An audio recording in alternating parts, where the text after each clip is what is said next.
안녕하세요. 뼈아대 고영선 작가입니다. 여러분 반갑습니다. 오늘은 모기 세 번째 시간이고요. 오늘 여러분과 나눠볼 이야기의 주제는 지금도 30초마다 우리의 생명을 앗아가는 기생충. 안타까운 사실은 그 사망자 중에 75%가 5세 이하의 아이들입니다. 말라리아에 대해서 한번 이야기를 해볼 텐데요.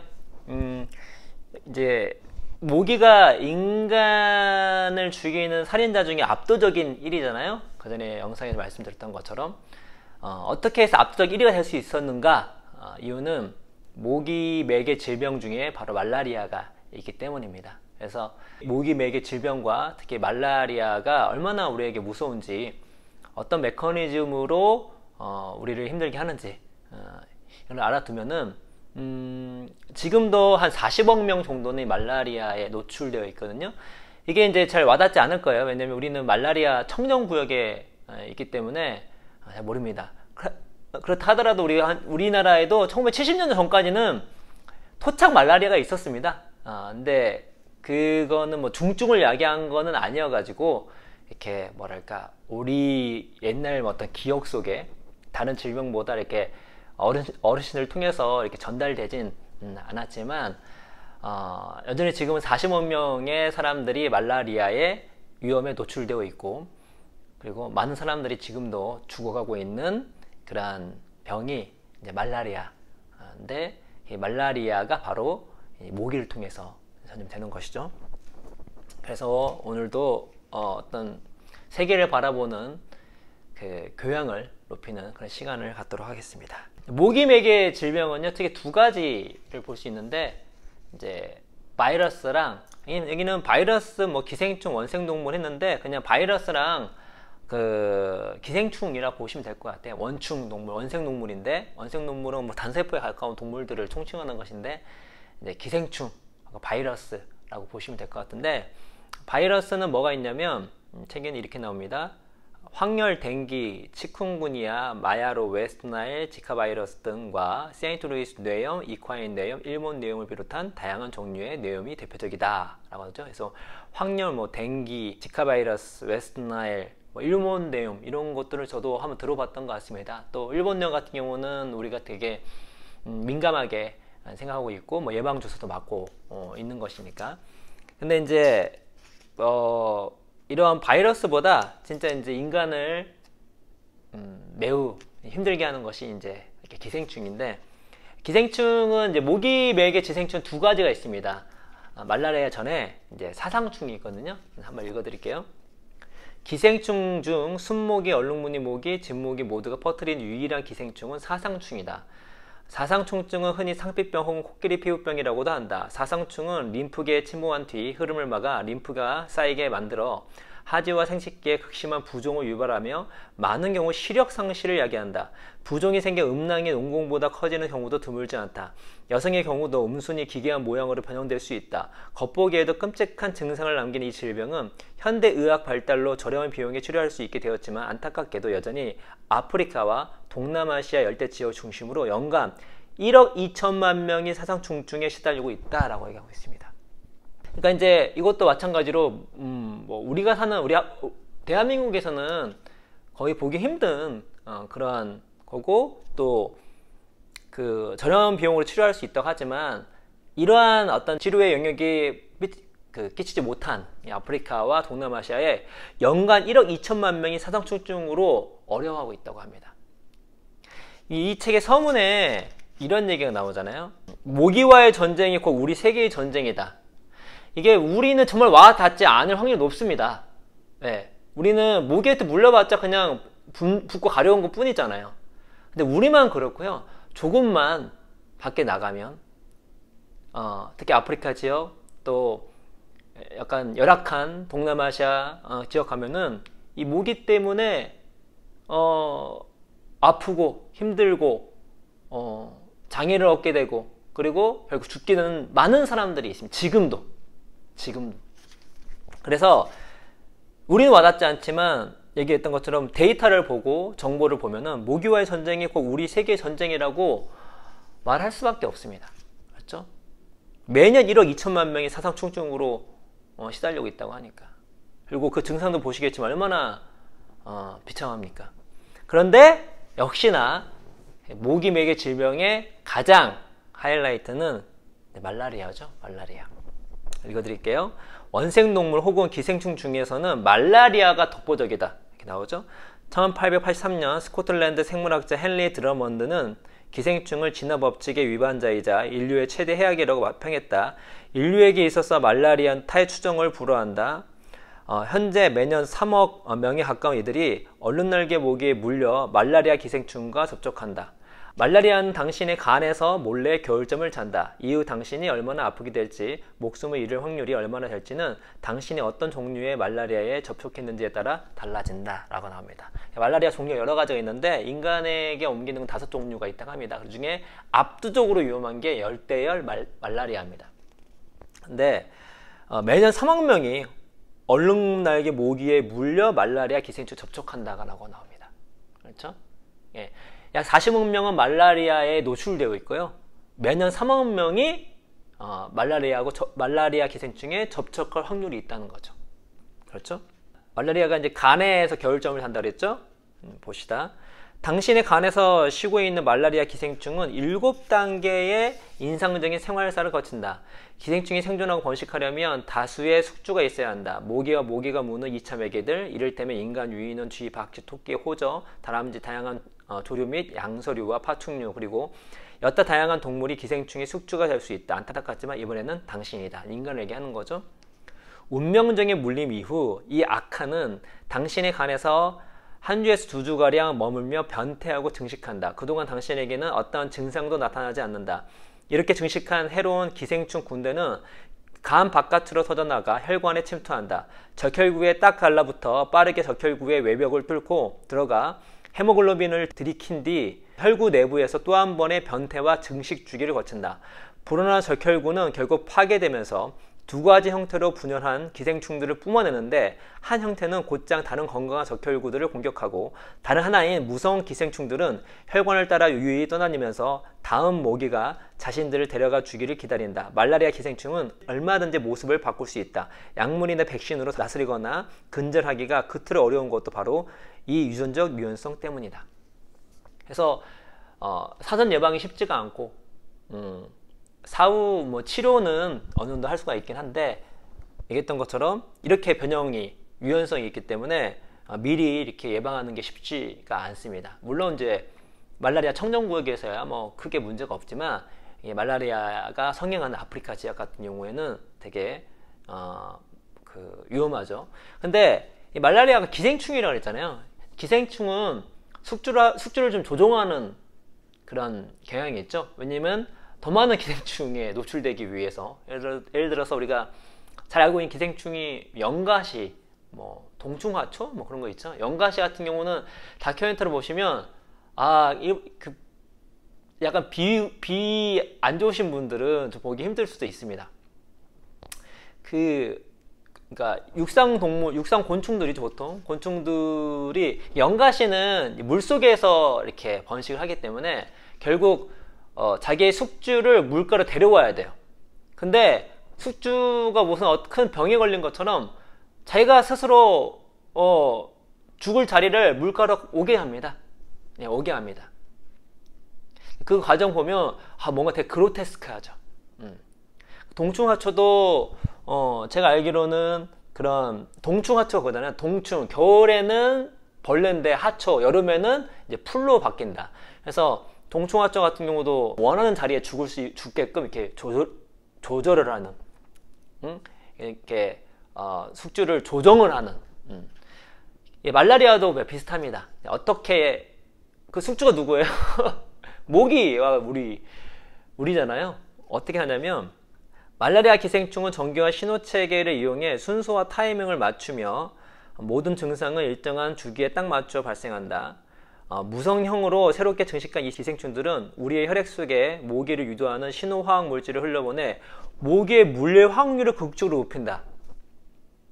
모기의 물릴 확률을 높이는 거예요. 인간으로 하여금은요. 감염된 인간이 모기에 물리면 기생충의 생활사가 마무리 단계에 들어간다. 기생충 세포들은 모기 뱃속에서 암수 규별이 있는 생식세포로 분열한 뒤 빠르게 유성생식에 돌입하여 실 형태의 새로운 개체를 만들어내고, 이렇게 탄생한 다음 세대 기생충들은 모기의 소화기 밖으로 나가 침샘으로 들어가서 모기의 흡혈 횟수를 교묘히 늘리기도 한다. 모기의 항응열제 분비를 억제시켜서 한 번 물었을 때 흡혈하는 양을 최소화시키는 것이다. 이렇게 하면 모기가 필요한 만큼의 피를 얻기 위해서 더 자주 흡혈할 수밖에 없다. 그 과정에서 말라리아 기생충들은 전염과 생식, 생존의 확률과 범위를 극대화할 수 있다. 말라리아는 정말이지 놀라운 진화적 적응 사례다.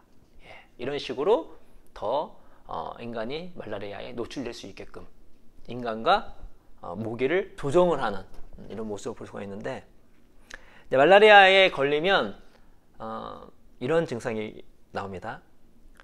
이제 오한과 41도가 넘는 고열이 주기를 따라 차례로 닥치면서 당신을 위중한 상태로 몰고 간다. 말라리아 증상 주기가 반복되기 시작하면 꼼짝없이 알아누울 수밖에 없으며 당신의 운명은 기생충의 수중에 놓인다. 당신은 고통에 차 무력해진 채 땀에 푹 젖은 침상 위에 엎드려 경련을 일으키고 헛손질을 하고 저주하고 신음한다. 비장과 간이 비대해지게 백가죽 위로도 드러나고 피부는 누런 황달로 얼룩지고 발작적으로 구토를 한다. 뇌를 녹여버릴 것 같은 고열이 일정한 간격을 두고 반복해서 치솟고, 그때마다 당신의 적혈구들은 증식된 기생충들을 뿜어내고 또 그 기생충들에게 잠식당한다. 이렇게 나온 기생충들이 새로이 자리 잡은 혈구를 파먹고 그 안에서 또 증식하는 동안 열은 잠시간 떨어진다. 이렇게 나와 있습니다. 인간에게 전염하는 말라리아가 5가지라고 그랬죠. 그 중에 가장 치명적인 것이 바로 열대열 말라리아인데요. 열대열 말라리아의 치사율은 기생충 종류와 위치를 비롯한 수많은 요인에 따라 달라지긴 하나 대략 감염자의 25%에서 50%가량이 목숨을 잃는다.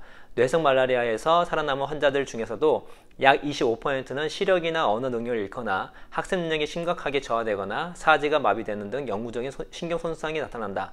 말라리아는 제가 앞부분 말씀드렸던 내용입니다. 지금 이 순간에도 30초에 한 명씩 목숨을 앗아가고 있으며, 슬프게도 사망자의 75%가 5세 이하의 어린이다. 흡혈귀 같은 연쇄 살인마 열대열 말라리아는 말라리아 사망 사례의 90%를 차지하며 현재 전 세계 말라리아 사망 사례 중 85%가 아프리카에서 발생한다. 황열과 달리 말라리아는 어리고 면역력이 약한 이들을 타겟으로 하며 임산부도 주요 타겟이다. 그렇죠? 모기 잘 물리는 사람이 임산부라고 말씀드렸죠. 왜냐면 임산부는 그 일반인보다 모기가 이산화탄소와 열에 반응하는데 좀 더 많은 이산화탄소, 그리고 상대적으로 조금 체온이 높기 때문에 임산부를 타겟으로 잡는 경우가 많이 있습니다. 우리가 유명한 투탕카멘이나 알렉산드로 대제 같은 경우가 바로 이 열대열 말라리아에 의해서 사망했다는 것이 가장 유력합니다. 투탕카멘 같은 경우는 열대열 말라리아 합병증, 그리고 그 알렉산드리아 대제 같은 경우는 원인이 사망설이 엄청 많은데 이 책을 보시면 이제 자세히 나옵니다. 그 중에서도 가장 유력하고 거의 확실시 되는 것이 무엇이냐면 말라리아, 특히 열대열 말라리아라고 볼 수가 있는데, 말라리아가 예전에는 그 모기를 통해서 물린다는 것을 알지 못했어요. 그래서 말라리아라는 뜻 자체가 그 이탈리아 말로 나쁜 공기라는 뜻입니다. 습지에서 나온 나쁜 공기. 어디서 오는지 모르는데 뭔가 습지에 모기가 많잖아요. 그렇죠? 그래서 이 책 읽어보시면 습지를 통해서 전쟁이 얼마나 바뀌는지 많이 나옵니다. 뭔가 여기 나쁜 공기가 있는 것 같아요. 원인을 전혀 몰랐죠. 안지가 생각보다 오래되지 않습니다. 우리 인류사의 입장에서는. 그래서 이렇게 자료가 제대로 남는 것도 쉽지가 않은 거예요. 이렇게 추정을 합니다. 여러 가지 자료를 통해서 이거는 말라리아 증상과 되게 비슷하기 때문에 이 사람이 말라리아로 죽을 확률이 높았겠구나 라고 이제 추정을 하는 거죠. 그래서 투탕카멘이나 알렉산드로 대제. 그래서 생각해보면 알렉산드로 대제가 유럽과 이런 어딘가요? 중동 이 지점을 해가지고 그 지역에 끼친 영향력이 어마어마하잖아요. 단 10년 동안 활동하는 것만으로. 근데 만약에 말라리아에 걸리지 않았다면 세계는 또 어떻게 변했을까? 역으로 얘기하면 모기가 모기를 통한 말라리아가 이 세계의 역사에 얼마나 큰 영향을 끼쳤는가라는 걸 우리가 상대적으로 알 수 있는 대목이죠. 근데 이제 말라리아가 워낙 극심하다 보니까 말라리아 극심한 지역에서는 뭐 인명 피해뿐만 아니라 그로 인해서 경제적 피해도 어마어마합니다. 인명 피해가 많으면 경제적 피해가 없을 수가 없으니까 이 부분을 읽어드리면 20세기 초의 말라리아 학자 J.A. 신턴은 말라리아가 가난을 낳고 공급되는 식량의 양과 질을 떨어뜨리고 국민의 신체적 지적 수준을 떨어뜨리며 번영 증대와 경제적 발전을 모든 면에서 방해하면서 경제적 불행을 유발하는 주요 원인 중 하나로 자리매김했다라고 말했다. 수많은 사망자 발생으로 국가가 받은 물질적, 감정적, 정신적 충격은 말할 필요도 없다. 오늘날 푼터스 말라리아는 아프리카에서 매년 300억에서 400억 달러의 상업적 손실을 야기한다. 말라리아 발생 국가의 경제 성장률은 보정된 전 세계 평균치에 비해 1.3%에서 2.5%가량 낮다.